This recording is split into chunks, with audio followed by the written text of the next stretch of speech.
Одложен е почетокот на судскиот процес во случајот Синџир, во кој 20 на директори и сопственици на фирми се обвинети за злосторничко здружување, даночно затајување и перење пари. Обвинителството за организиран криминал ги товари дека отварале или преземале веќе отворени фирми преку кои меѓусебно си издавале фактури за фиктивни стоки или услуги за помалку да платат или да не платат ДДВ, со што го оштетиле буџетот за 8 милиони евра.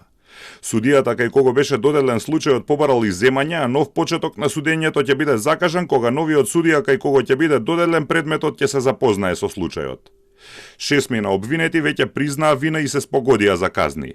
Двајца се спогодија за условни казни уште во фаза на истрага, а 4 признале вина пред да почне судењето. Тројца од нив добија условни казни, а еден обвинет доби 1 година затвор како и парични казни од 3 до 5.000 евра.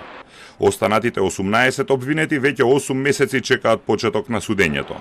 Меѓу нив, според извори на Телма, има и сиромашни и неуки луѓе кои биле искористени за на нивно име да се отвараат фирми преку кои се правеле злоупотребите.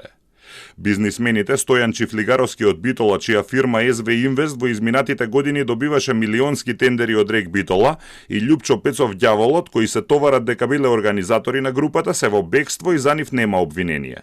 Во бегство е уште еден осомничен. Како организатори на групата се обвинети багеристот Сашо Вучков од Неготино и неговото семејство. Пред да биде уапсен, тој се појави на подкаст на YouTube и рече дека е виновен, но не е главен и отие искористен како жртвен јарец за да се заштитат големите играчи. Со уцени ме принудија да го правам. Тоа и јас више нема во животот шо.